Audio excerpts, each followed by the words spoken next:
할렐루야. 오늘 부활의 아침에 여러분의 모든 영육 간에 새로운 부활의 사건이 일어나기를 주 이름으로 축원합니다.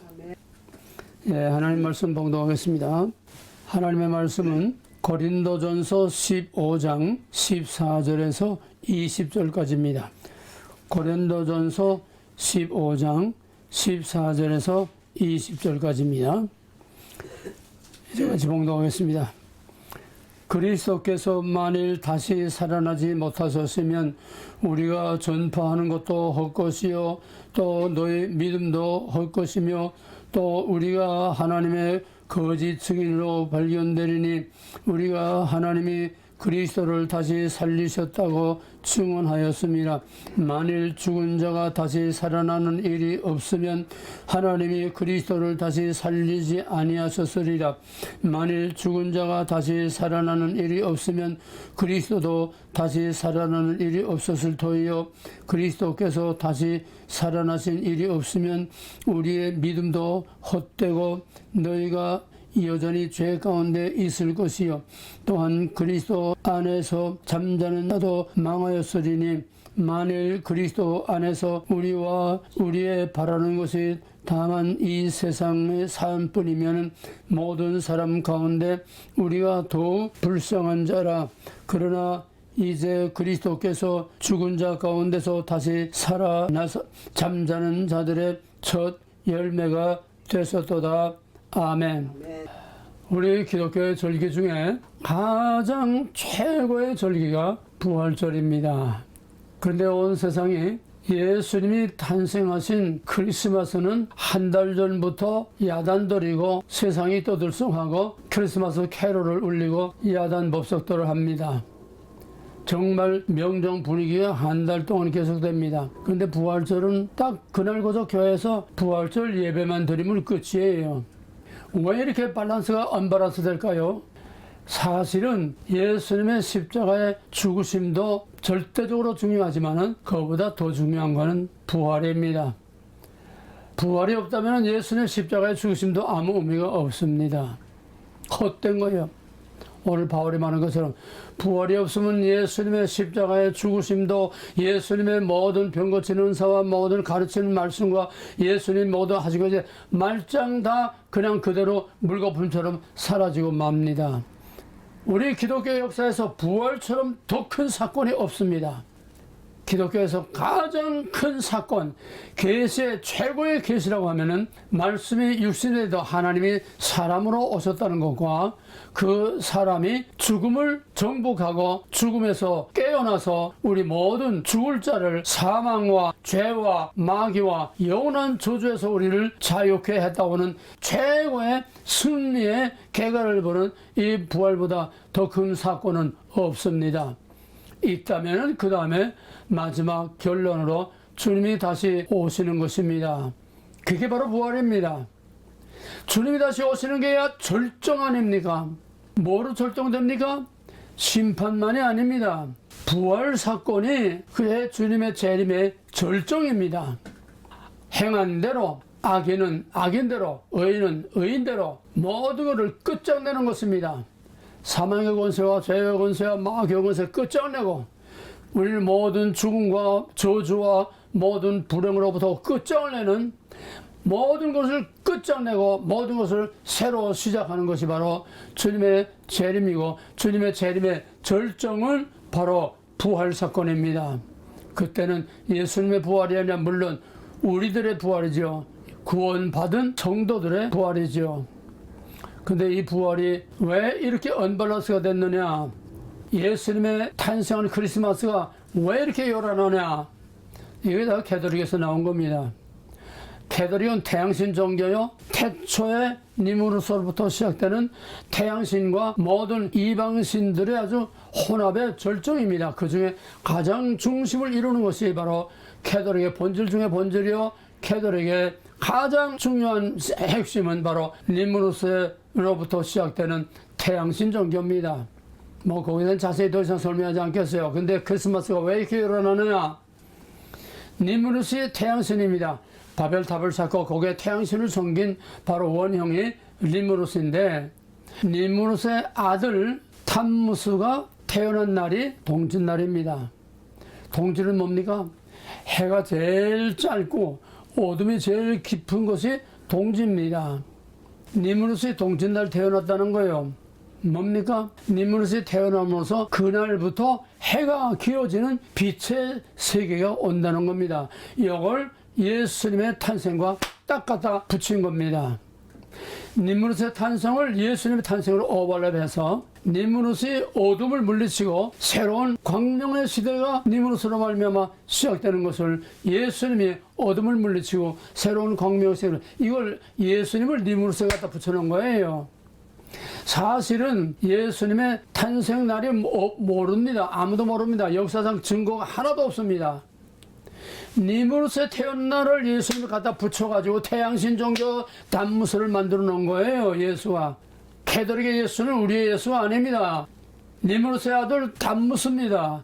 그날 태어난 거에 크리스마스가 됐어요. 우리는 어쩔 수 없이 다른 증거가 없고 다른 대안이 없으니까 캐톨릭에서 태양신의 아들 니무롯이 태어난 날을 우리는 예수님 태어난 날이라고 좋다고 그냥 야단들입니다. 뭐 다른 대안이 없어요. 또 그건 그렇다 치고 거기에 어린 아이를 안고 있는 마리아상, 이거는 바로 태양신의 아들을 니무롯을 안고 있는 그 어머니의 그 모자상이 예수님과 마리아의 모자상 그대로 갖다 놓은 겁니다. 태양신이 바로 하나님입니다. 니무롯이 예수입니다. 니무롯의 어머니 태양신의 마누라가 바로 예수님의 모친 마리아입니다. 이걸 그대로 기독교를 태양신에 갖다 합쳐버렸어요. 그런데 부활은 왜 이렇게 메칼이 없고 빛이 없습니까? 태양신의 아들 니무롯은 살아나지 못했습니다. 그 니무롯이 40살에 죽었습니다. 그래서 니무롯이 죽은 40살 그거를 40년으로 해서 그거를 1년을 하루로 해서 니무롯이 죽은 날을 기념하면서 그가 다시 살아나기를 기대하는 사순절이라고 하는 것이 바로 여기서 나온 겁니다. 사순절은 죽은 니무롯이 40살에 죽었는데 그 니무롯이 다시 부활하기를 위해서 40일 동안 니무롯의 부활을 빌고 기도하는 이게 캐톨릭에서 만든 사순절이요. 이것 또한 예수님을 거기다 갖다 붙여놓은 거예요. 우리가 이걸 지킨다는 거 그렇게 치욕일 수가 없습니다. 그러나 불행 중 다행히 예수님의 부활만은 확실합니다. 왜? 6월절이라고 하는 유대 절기가 있으니까 이거 빼도 박도 못하는 거죠. 6월절 다음날 돌아가셔서 3일 만에 예수님 부활했으니까 부활은 태양신 종교하고 아무 상관없는 기독교만의 독특한 역사적으로 가장 확실한 기독교의 최고의 명절이 바로 부활절입니다. 네. 부활절이 말로 40일이 아니라 1년 내내 부활절입니다. 기독교는 부활의 종교입니다. 아멘. 사망의 종교가 아니에요. 좀 더 확실하게, 좀 더 심각하게 말하면 기독교는 십자가의 종교가 아니라 모든 사망의 권세와 죄와 영원한 저주를 깨뜨리고 승리한 부활의 종교입니다. 아멘. 기독교는 십자가의 종교 이전에 십자가의 종교 이상의 부활의 종교입니다. 아멘. 부활을 살려야 됩니다. 아멘. 그래서 예수님이 다시 살지 아니했으면 모든 것이 다 헛되다고 그랬어요. 부활이었으면 십자가도 헛되고 복음도 헛되고 선지자 예언 성경 다 헛되고 이게 다 반상 빈 껍데기가 되고 마는 겁니다. 결정적인 최후의 클라이막스는 바로 부활입니다. 오늘 이 부활에 대해서 정말 깊이 바로 정확하게 알아서 그 부활과 내가 무슨 상관이 있느냐. 부활은 캐톨릭의 예수만 희석된 것이 아니고 여러 가지 이단들에 의해서도 부활절이 자꾸 희석이 되고 변질이 됩니다. 왜? 태양신 종교 크리스마스는 변질할 게 없어요. 태양신 니무롯의 아들 단무스가 태어난 날이니까 오늘 빼도 박도 못하니까 거기다 갖다 붙였으니까 이건 어떻게 할 수가 없어요. 증거도 없어요. 뒤지고 바꿀 어떤 증거도 없어요. 근데 가장 확실한 부활절을 점점 다 희석시키고 깎아내리고 점점 다 형식화되고 빈 껍데기 주일날 모여서 그저 새벽에 부활절 기념 예배만 그저 부활절 기념 예배 기껏하면 성찬식 하루면 끝납니다. 아니에요. 하루도 아니에요. 부활절 예배 1시간이면 끝나는 거예요. 이게 무슨 의미가 있습니까? 부활절 예배 1시간 보는 건 무슨 의미가 있습니까?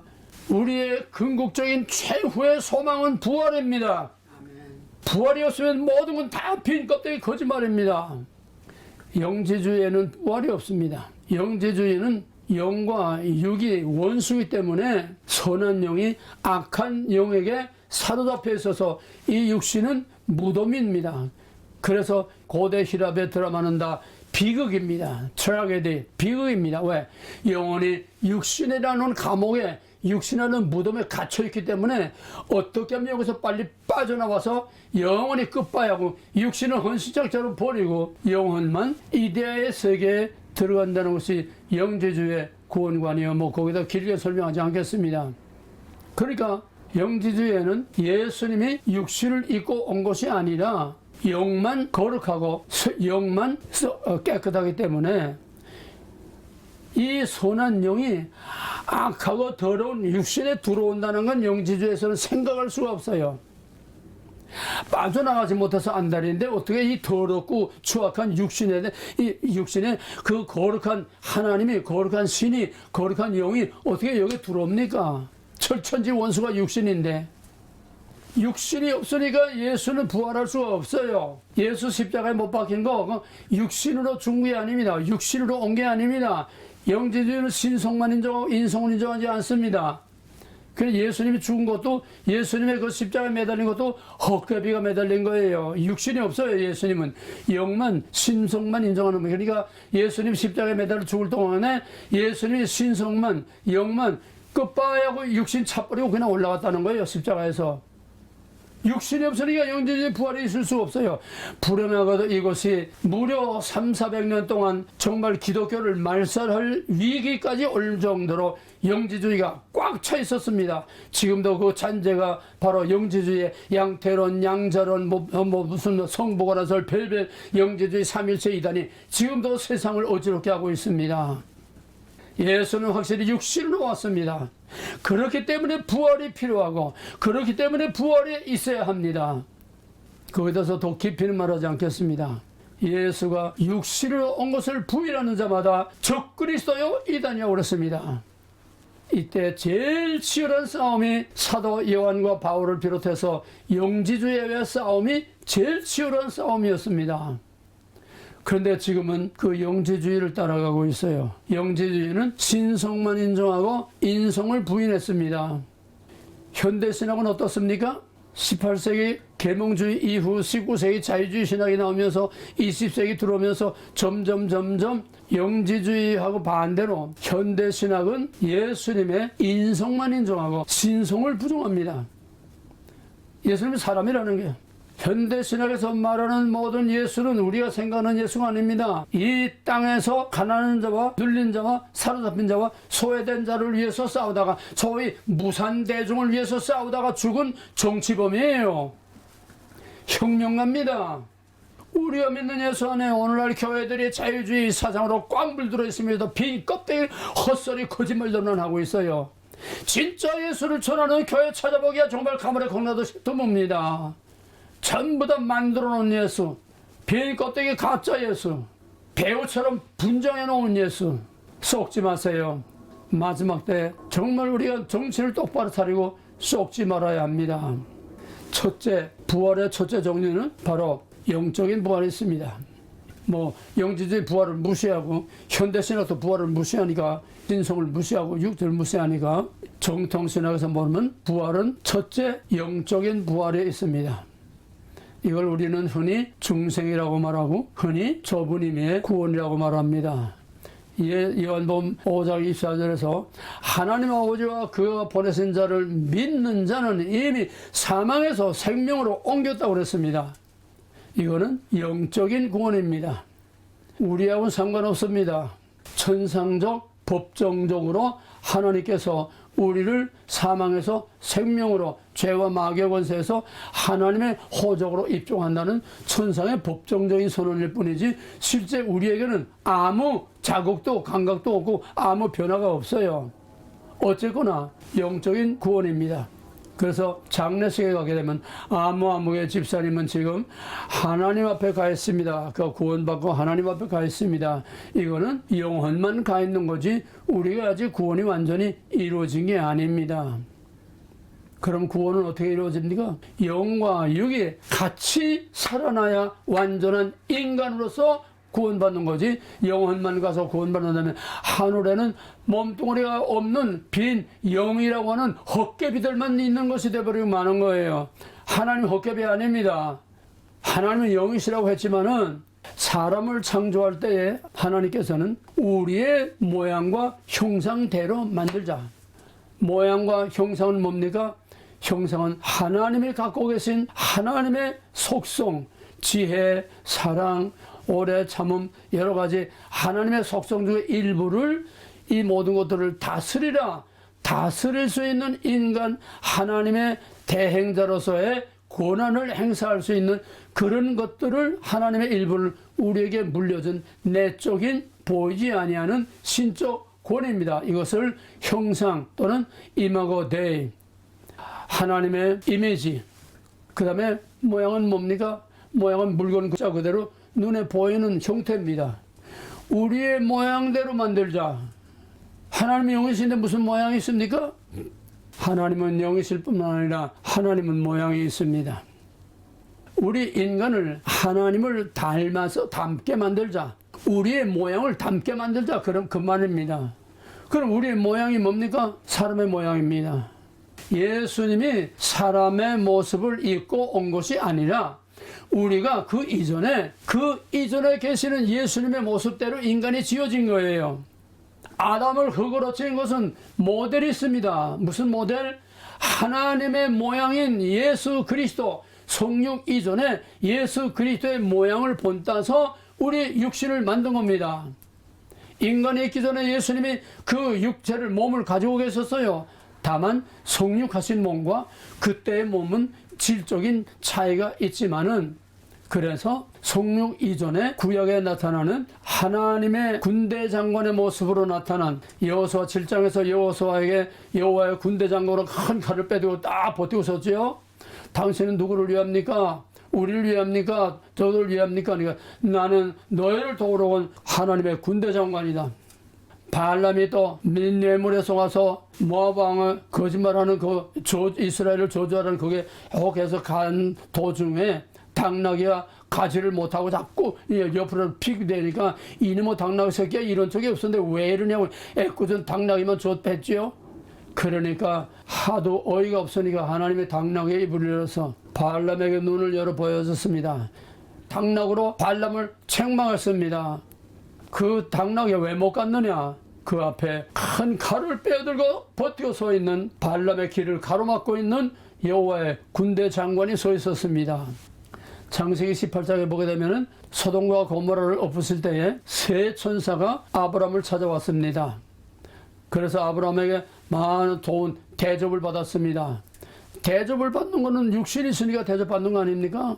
대접을 받고서 두 천사는 소돔과 고모라를 엎으러 갔고, 그 중에 남은 한 천사가 아브라함과 50명, 40명, 30명, 10명 밀고 땡기고 아브라함과 입씨름을 한 그 남은 천사는 바로 성육 전의 예수 그리스도입니다. 육신을 가지고 있었습니다.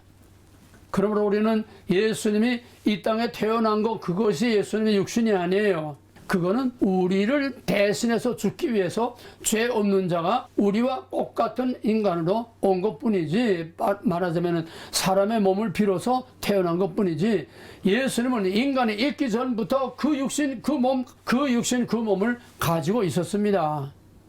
이걸 아는 사람은 없어요. 이걸 말하는 사람은 없어요. 그래서 예수님 성육과 하나밖에 모릅니다. 우리의 모양대로 만들자고 할 때는 모양의 모델이 있는 거예요. 미술가가 조각을 하나 만들려면 그 조각에 모델을 놓고 조각을 만드는 것처럼 예수님은 육신을 가지고 있어 우리가 그 예수님의 육신을 그대로 모델로 해서 그대로 모양을 만들어 놓고 하나님의 생명을 불어 넣었습니다. 육신과 영혼, 하나님의 형상과 인간의 모양, 이마고 데, 이건 영적 권이요. 또 흙으로 만들어놓은 벤아담, 아담의 아들, 사람의 아들, 이거는 무너질 수밖에 없는 우리 육신을 나타내는 겁니다. 우리의 부활 사상은 창조 신학에 깊이 뿌리를 받고 있습니다. 성경의 부활 사상은 인간이 태어나기 전에 예수님이 육신을 가지고 계셨고 또 하나님이 영이시고 그 육신과 영을 우리에게 불어넣어서 사람을 만든 그대로 우리의 모양과 형상대로 만들었다고 하는 창세 전에 부활의 그 뿌리가 있습니다. 눈에 보이는 것만 가지고 말하면 안 됩니다. 그래서 부활은 영적인 부활, 천상적, 법정적, 하나님만이 법정적으로 우리가 모르게 호적에 입종한 소위 칭의라고 하는 겁니다. 마음으로 믿어 의에 이르고 입으로 시인하여 구원에 이르느니라. 소위 이신득이라고 하는 칭의는 하나님의 법정에서 하나님께서 그냥 영적으로 우리를 구원했다는 거예요. 이거로 끝나면은 우리는 육신은 그냥 땅에 들어가 썩으면 만입니다. 영지주의하고 뭐가 다릅니까? 영지주의 영혼만 구원받는 거예요. 육신은 그냥 내버리고 마는 거예요. 만약에 그리스도께서 부활하지 않았으면 우리도 부활할 수 없고 그리스도께서 부활하지 않으면 우리의 모든 것이 다 헛되다고 하는 바울은 이걸 깊이 알고 있었습니다. 오늘 부활에 대한 우리의 믿음을 보다 확실하게 재정비할 수 있기를 간절히 부탁합니다. 우리의 부활은 2000년 전에 예수님의 부활이 시작된 게 아니에요. 창세 전부터 이 부활의 뿌리가 심어졌고 인간의 창조에서 이 부활을 거기다 심어놓은 겁니다. 육신에 하나님의 영을 불어넣으니까 산 영이 되었다. 부활이 뭡니까? 썩은 티끌, 아담을 만들 때 그 티끌로 만든 거 마찬가지로 그 썩은 티끌에 생기가 들어가니까 산 영이 되는 부활 아닙니까? 그것을 에스겔 37장에서 에스겔이 말하고 있습니다. 물론 에스겔 37장에게는 직접적으로 부활을 말하려고 한 건 아니지만은 바벨론 포로들이 다시 이스라엘 땅으로 돌아온다는 것은 마치 가망이 전혀 없는 너무너무 오래돼서 그저 건드리기만 해도 바삭바삭 부스러지는 그런 뼈다구들만 있는 해골 골짜기에 가서 가망이 없는 그 뼈들에게 인자야 이 뼈들이 능히 살겠느냐? 주께서 하시나이다. 너는 이 뼈들에게 명하여 일어나라 명하라. 뼈들아 일어나라. 그 뼈들이 뭐 화장해서 가루를 뿌려든 뭐 다 썩어서 뭐 그 뼈가 보이지 않던 하여튼 하나님은 능치 못한 것이 없음. 무에서 이를 창조하시면 자기의 어디에 있던 간에 이게 다 다시 모여서 그 자기의 그 사람의 뼈대를 이루고 그 다음에 살이 오르고 그 다음에 가죽이 씌워지고 그러나 생명은 없더라. 이게 창세기 2장 7절에 흙으로 사람을 빚어놓은 것 같은 겁니다.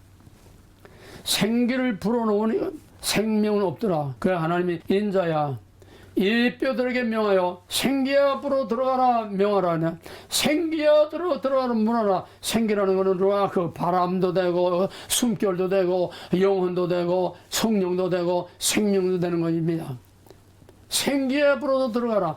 하나님이 그 흙덩어리에 생기를 불어넣어 꽃 같은 원리입니다. 부활이란 제2의 창조입니다. 부활이란 제2의 창조입니다. 흙에 생기를 불어넣어서 하나님의 형상과 사람의 모양 즉 성자 예수 그리스도의 모양으로 회복되는 것 똑같은 것이 그대로 재현되는 것이 제2의 창조가 바로 부활입니다. 예수님 자신이 이 모든 것을 자신이 다 이루었습니다. 창세 전에 몸을 가지고 계셨고 또 우리와 똑같은 사람의 몸으로 오셨고 또 그 영혼의 육신에 생기를 불어넣어서 살아나는 것처럼 무덤 속에 있는 다 죽어서 썩어서 냄새가 나는 나사로에게 나사로야 나오라. 그 육신의 송장에 거기에 생기를 불어넣어서 그 생기가 생명이 들어가서 나사로가 걸어나온 부활의 원리와 창조의 원리는 똑같고 그 부활과 창조의 원리가 어디에 있느냐? 하나님의 창조 신학에 있고 그 하나님의 창조 신학의 뿌리는 창세 전에 하나님께서 하나님은 영으로 계실 뿐만 아니라 성자는 장차 우리 모양으로 오실 사람의 모양을 갖고 있었다는 창세 전에 부활의 이 사상이 뿌리를 두고 있습니다. 우연이 아닙니다. 세상에 우연은 없습니다. 원인 없는 일이 없습니다. 아니 땐 굴뚝에 열gin이 날까요? 성경에 우연은 없습니다. 반드시 씨가 있고 원인이 있고 근거가 있고 약속이 있고 거기에 따라서 그가 점진적으로 형태상으로 발전된 것 뿐입니다. 그 다음에 요즘 19세기 인본주의, 유물주의, 무신론, 신은 죽었다고 외치면서 그 다음에는 어떻게 됐습니까? 점점 예수님의 신성을 점점 더 희석시키고 와해시키고 무너뜨리고 사람이 하나님이 되는, 니체가 신은 죽었다, 이제 신이 없다, 이제는 신을 찾아 대낮에 초롱불을 들고 길거리를 헤매면서 신은 죽었다, 신이 없다. 그럼 신이 없으면 어떻게 됩니까? 인간이 신이 되는 것이다. 소위 권력의 의지라고 하는 인간이 이제는 그 신의 자리에 올라가야 된다. 이것이 니체의 신의 죽음의 선언이고, 이로부터 우리 신학도 자유주의 신학이 돼서 영은 없고 신은 없고 예수님은 육체로 와서 가난한 자, 소외된 자, 병든 자, 멸시하고 압제당하는 자를 위해서 민중의 하나로 민중으로서 민중을 위해서 싸우다가 죽은 정치범이라는 거예요. 혁명가라는 거예요. 역사를 뒤엎으려고 하는 이런 혁명가라 예수라는 거예요. 그래서 요즘 자유주의 신학에서 모든 데모는 전부 다 자유주의 신학에서 만들어낸 겁니다.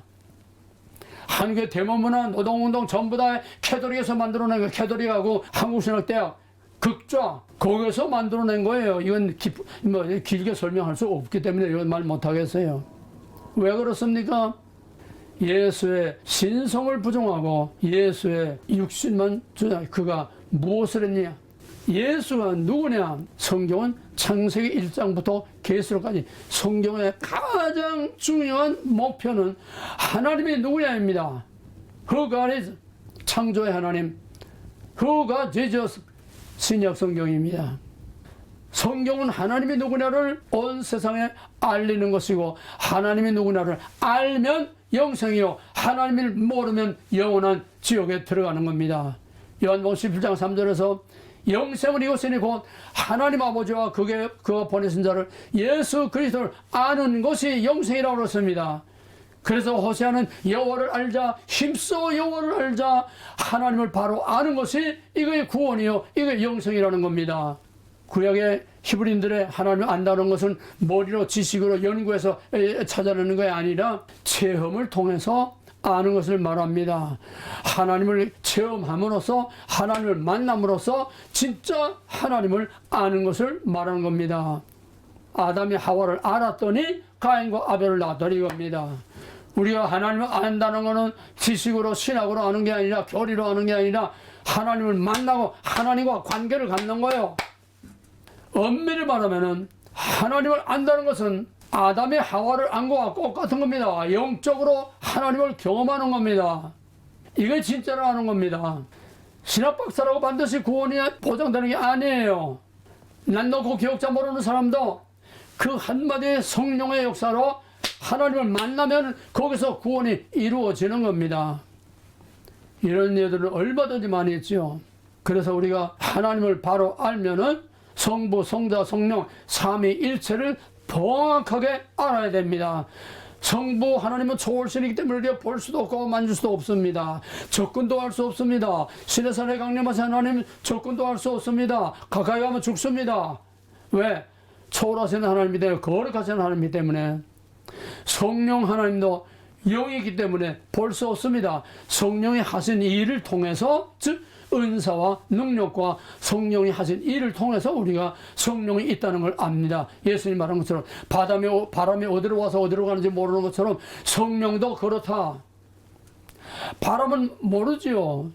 바람에 나뭇가지가 흔들리면 이거 바람 부는구나. 성령을 안다는 거예요. 성부도 볼 수 없습니다. 성자도, 성령도 볼 수 없습니다. 볼 수 있는 하나님으로 나타나는 것이요, 유일하게 성자 예수 그리스도는 창세전부터 사람의 모양을 갖고 있었고, 우리가 그 모양을 따라서 우리가 만들어졌고, 그 예수가 우리 모양대로 다시 와서 우리를 대신 주고 구원하시고, 우리 대신 부활해서 우리를 완전히 구원하게 이루는 것입니다. 할렐루야. 아멘. 그래서 요즘 모든 신학들은 구체적으로 언어자, 문자적으로 딱 이렇게 잘라서 딱딱 떨어져 이렇게 말을 하지 않으면 두리뭉술 한종에 전부 다 오늘의 예수는 그 예수가 아니고 오늘의 하나님 그 하나님 아니고 오늘의 성령도 그 성령이 아닙니다. 영을 부인하고 신성을 부인하고 인성만 인정하는 오늘의 현대신학. 그러니까 신성 부정하면 뭐가 남습니까? 예수에게서 신성을 부정하면 뭐가 남습니까? 도덕과 윤리밖에 남는 게 없어요. 그래서 현대신학은 다 윤리신학이요 도덕신학이요. 어떻게 하면 인간이 잘 사냐? 이 땅에 인간에 의하여 인간을 위하여 인간의 유토피아를 이 땅에 우리의 힘으로 만들자. 이 종교도 좋고 저 종교도 좋고 불교도 좋고 무당도 좋고 다 좋다. 우리가 힘을 합해서 이 땅에 도둑놈이 없고 가난이 없고 질병이 없고 이 땅에 굶주림이 없는 이 유토피아를 이 땅에 우리 사람만, 이게 소위 사회구원이라고 하는 겁니다. 이게 사회주의입니다. 공산주의입니다. 유물주의입니다. 껍데기만 기독교로 그럴싸하게 위장하고 속임수로 해놨지, 사회구원이라고 하는 자유주의 신학은 전부 다, 인본주의 신학은 전부 다 궁극적으로 공산주의. 그러니까 공산주의와 딥스테이트와 캐톨릭과 나치와 이게 다 한 통속이 되는 거예요. 신성을 무시하니까 도덕과 윤리밖에 없고 이 땅에 인간에 의해서 잘 사는 세상을 만들자고 하는, 이게 팍스 이스라엘 유대, 팍스 로마나, 팍스 이슬라마, 팍스 차이나, 팍스 아메리카나, 전부 다 저희들이 패권을 쥐고 저희들이 세상을 다 지배하고 다스려 저희들이 이 세상의 평화를 이룬다는 겁니다. 그 평화란 최악의 저주를 말하는 겁니다. 몽땅 우리는 이 우는 사자와 온 세상 우주를 꽉 뚫고 있는 악한 영들에게 우리는 전부 다 뒤덮여 있고 사로잡혀 있고 눌려 있어서 눈을 떠도 모르고 귀를 들어도 모르고 우리가 나가자빠져 죽어도 모르고 코로나로 그냥 멀쩡한 사람이 꽈당꽈당 나가 죽고 백신 받고 멀쩡한 사람이 꽈당꽈당 나가 죽고 보아도 들어도 모르는 것이 오늘 이 종말의 위기입니다. 그러므로 우리는 정신을 차리고 똑바로 정신을 차리고 깨어서 하나님이 무엇이며 누구이며 성부 성자가 무엇이며 예수님이 무엇이며 예수님의 탄생이 어떤 의미가 있으며 예수님의 부활이 무엇이며 그의 탄생과 부활이 우리에게 무슨 의미가 있으며 우리의 믿음의 마지막 결론이 무엇이며 우리가 무엇을 믿는지 왜 믿는지. 그래서 부활은 인간의 창조론에 뿌리를 두고 있습니다. 육신 흙에다가 생기를 불어넣었다. 우리가 죽어서 다 어디에 있는지 알지도 못하는 그 가루를 뭐 바다에 뿌리고 강에 뿌리고 뭐 다 해서도 이건 과학적으로 말하면은 아무리 다 화장을 해서 연기로 다 태우고 가루를 갖다가 다 뿌려도 대기권 안에 있습니다. 대기권 안에 있어요. 대기권 밖으로 나가는 게 아니에요. 하나님은 다 자기 것을 찾아서 그 가루까지도 자기 뼈다구를 찾아서 자기 위해서 애쓰게 있는 것처럼 자기 몸을 만들 수 있게 하나님은 하십니다. 티끌을 가지고 육신을 만드는 하나님, 꽃 같은 티끌을 가지고 우리의 몸을 다시 만듭니다. 순식간에 호련히 시간과 공간을 초월하는 순간입니다. 4차원, 5차원의 세계의 순간이 열리는 겁니다.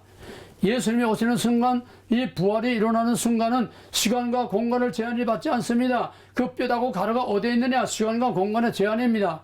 순식간에 호란이 딱 그냥 그 모양이 이루어지는 거예요. 거기에 생기가 벌써 들어가는 거예요. 동시적으로 일어납니다.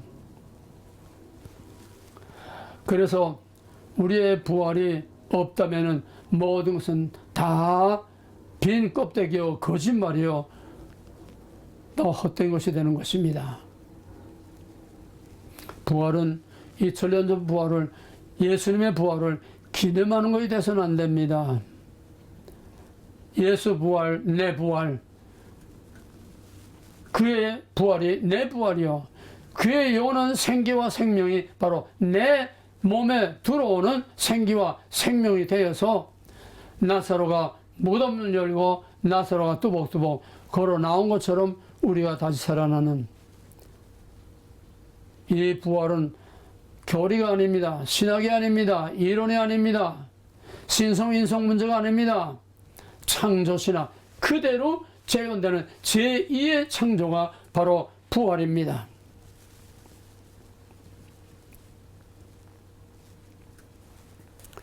부활이 꼭 필요한 이유가 바로 여기에 있습니다. 인간의 재창조이기 때문입니다. 우리는 껍데기로는 살아있으나 이건 살았으나 죽은 겁니다.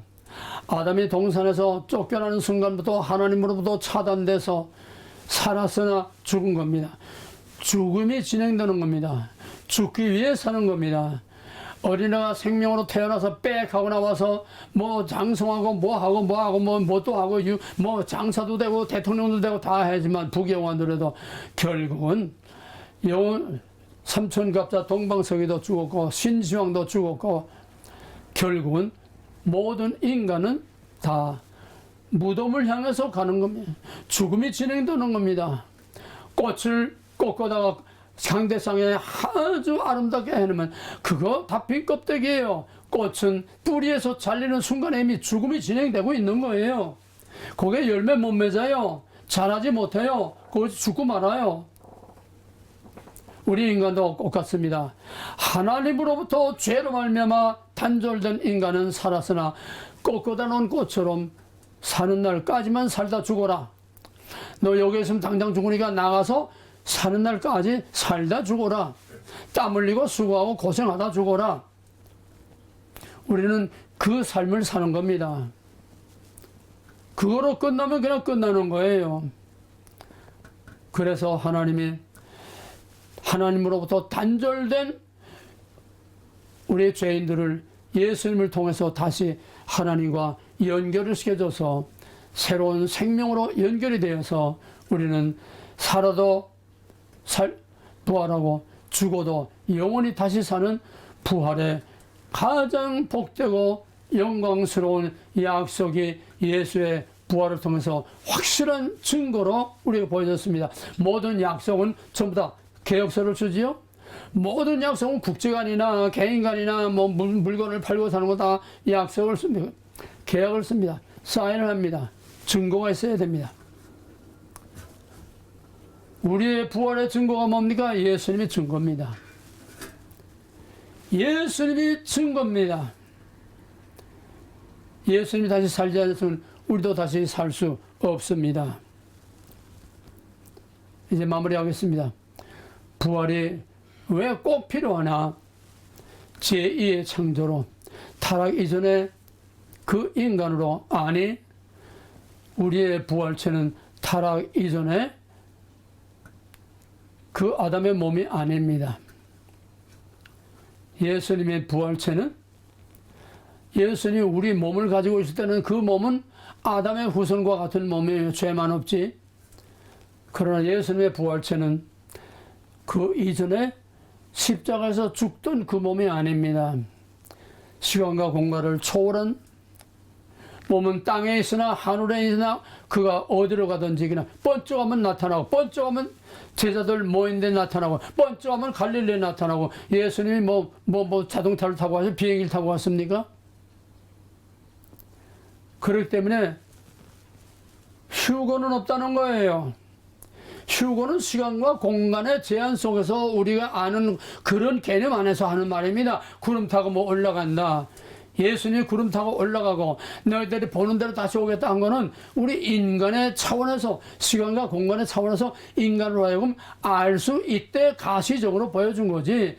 예수님이 부활하는 순간에 이미 시간과 공간을 초월했어요. 이 땅의 사람은 아니에요.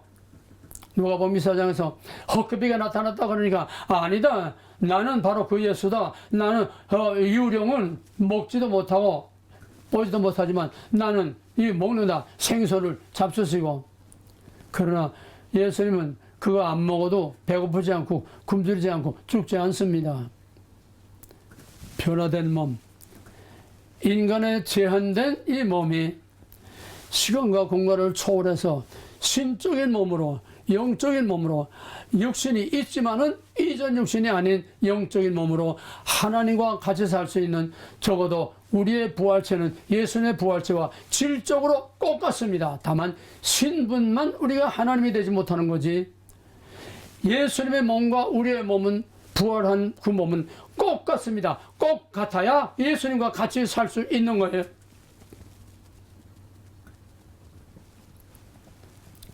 어디 올라가고 내려가고 어디 있어요? 예수님은 뭐 내려오고 올라가고 뭐 돼 있어요? 이거는 우리가 알 수 있는 상식 범위로 이렇게 나타낼 것뿐이지, 즉 수단과 방법을 우리가 아는 수단과 방법, 이해할 수 있는 수단과 방법을 말한 거지, 예수님 오실 것도 갈 것도 없고 우리가 뭐 올라가고 내려가고도 없어요. 그 순간에 벌써 우리가 있을 곳에 가 있는 겁니다. 우리의 몸이 살아나고 뭐 에스겔 골짜기처럼 우리 몸이 살아나고 가족이 씌우고 생명이 들어, 이런 순서조차 없어요. 순식간에 호련히 시간과 공간에 제한 없는 찰나적인 우리의 공간 개념으로 시간 개념으로 도저히 말할 수 없고 이해할 수 없는 그 초월적인 그 순간과 그 시간에 벌써 이미 우리는 갈 곳에 가 있는 겁니다. 성경을 문자대로 해석해야 될 거 있고 의미상으로 해석해야 될 거, 성경의 본질과 원리로 해석해야 될 거 있고, 이거를 문자대로만 해석하게 되면 곤란해집니다. 그 다음에 예수님의 부활이 우리 부활이라면 그 부활은 우리에게 어떤 의미가 있습니까?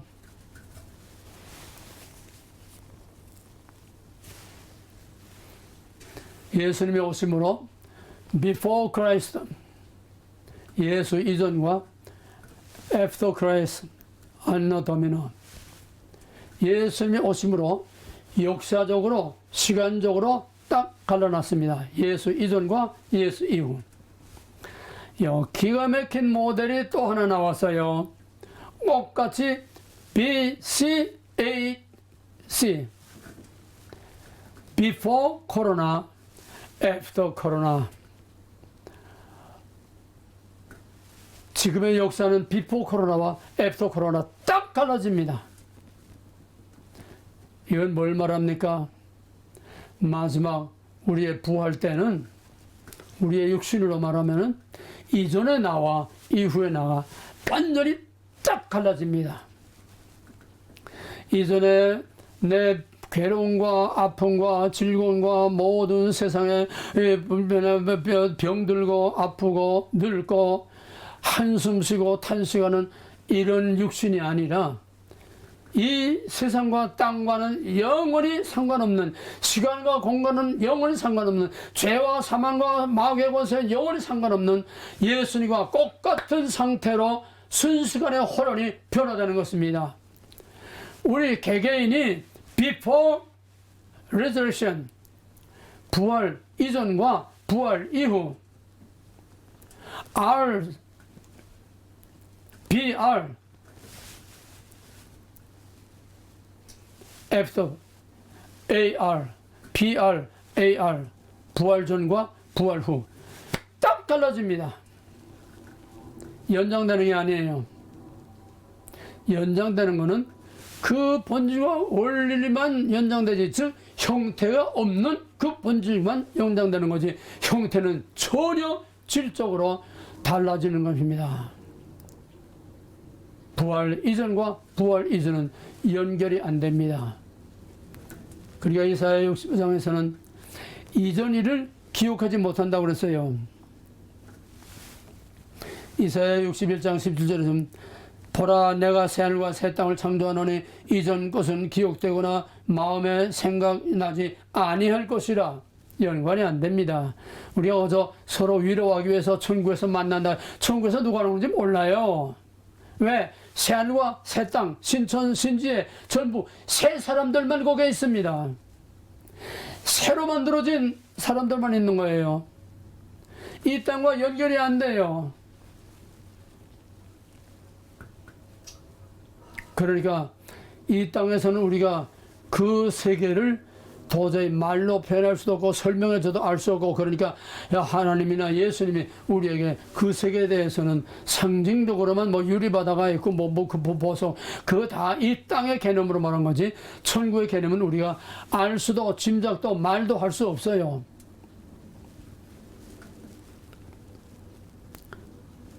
결론적으로 말하면 부활은 제2의 창조입니다. 제2의 창조인데 범죄 전에 아담으로 돌아가는 것이 아니고, 이거는 안식교 회복절입니다. 범죄 전에 아담으로 돌아가는 것이 아니고 그보다 비교할 수 없는 차원이 다르고 신분이 다른 완전히 신천신지 이 땅과 저 땅이 전혀 다른 새로운 차원으로 우리가 업그레이드 되는 겁니다.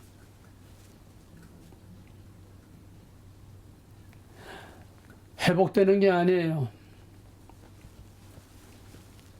안식일은 회복절입니다. 종말에는 타락 이전에 에덴 동산과 같이 이 땅이 다 회복이 되고 타락 전에 아담처럼 회복된다는 건 없어요. 이거는 순환론적 역사관이에요. 돌고 도는 역사관입니다. 연애설이 여기서 나오는 거예요. 그래서 내가 옛날에 기독신문에 안식일 하도 극성 부를 때 안식일에 대해서 이거 하나 가지고 딱 나왔습니다. 역사관, 시간. 안식일은 돌고 도는 회복결이다. 이게 안식일 결이라고 하는 새빨간 거짓말이요. 안식일은 연애설과 다를 게 없다. 거기에 대해서 이런 반구 그렇게 난리치던 안식일가 이런 반구 입도 뻗은 못해요. 우리는 직선적 역사관입니다. 직선적 역사관은 다시 뒤로 돌아가는 게 없어요. 꽃 같은 상태로 돌아가는 게 없어요. 인간 창조 상태로 돌아가는 게 없어요. 에덴 동산으로 돌아가는 게 없어요. 이거 다 이 세상에서 우리가 알 수 있는 인식 범위 내에서 인간의 언어로 표현한 거지. 뭐 사자와 어린아이가 손을 놓고 같이 놀고 뭐 뱀과 어린아이가 놀고 이거 다 상징적인 표현이지 그런 세상으로 회복되는 게 아니에요. 이전 하늘과 이전 땅은 온데 간데 없더라 그랬습니다. 부활이란 제2의 창조입니다. 그러나 이전 창조를 다시 반복하는 것이 아니라 업그레이드된 천상적인 새로운 제2의 창조입니다. 제2의 인간으로 태어나는 거예요. 새로운 인간으로 태어나는 거예요. 이전과는 전혀 상관없는 새로운 인간으로 태어나는 거예요. 그렇지 않다면 천국에서 원수끼리 만나면 어떻게 됩니까? 천국에서 이전 걸 다 기억하면 어떻게 됩니까? 생각만 해도 끔찍하죠. 그건 천국이 될 수 없어요. 부활이란 뭡니까? 우리들의 신현입니다. 신현.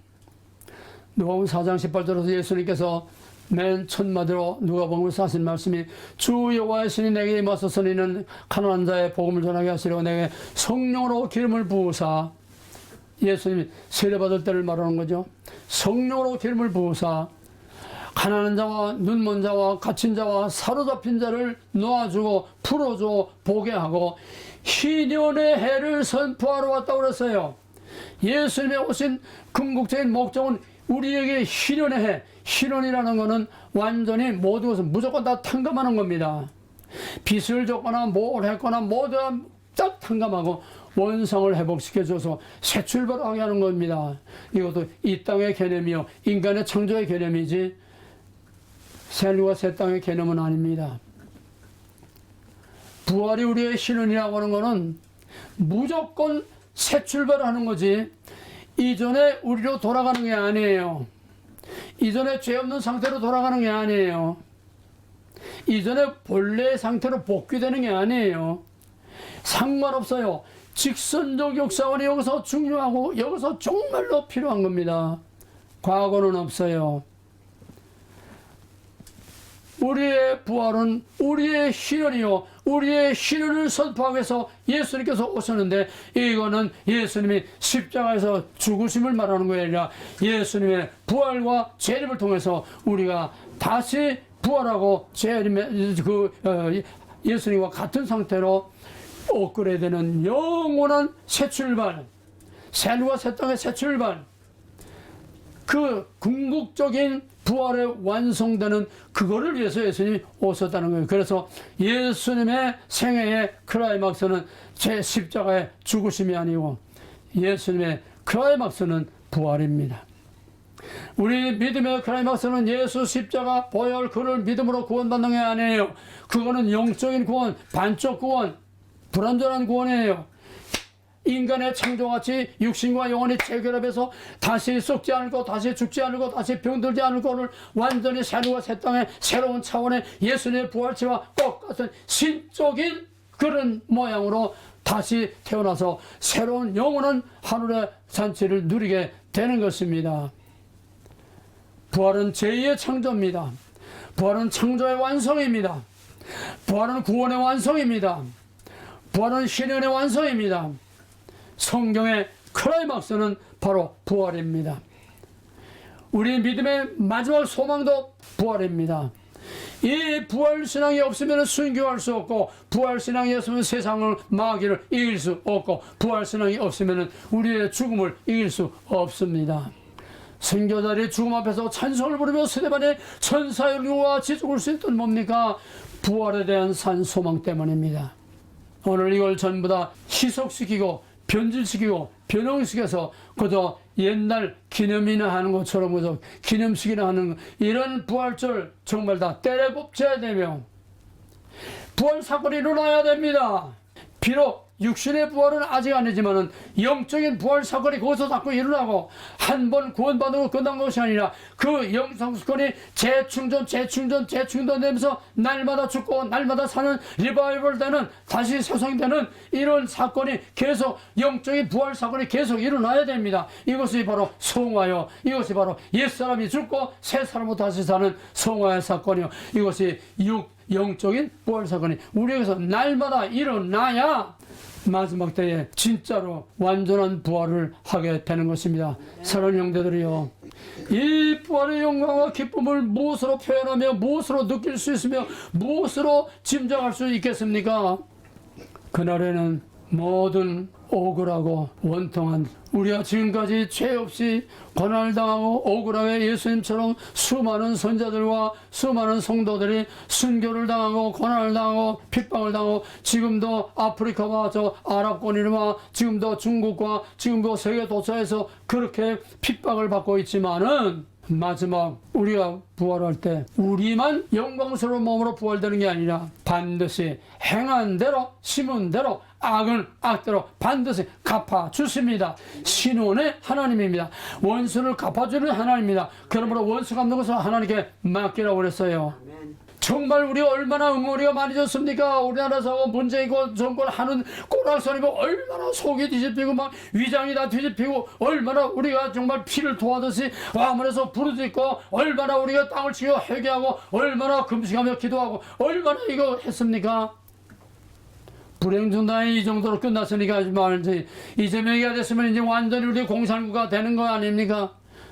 이 억울한 거를 어떻게 누가 갚아줍니까? 우리의 부활 때는 우리의 영광만이 아니라 우리가 그동안 눌리고 찢기고 상하고 터진 모든 억울한 거를 다 하나님께서 갚아주십니다. 할렐루야.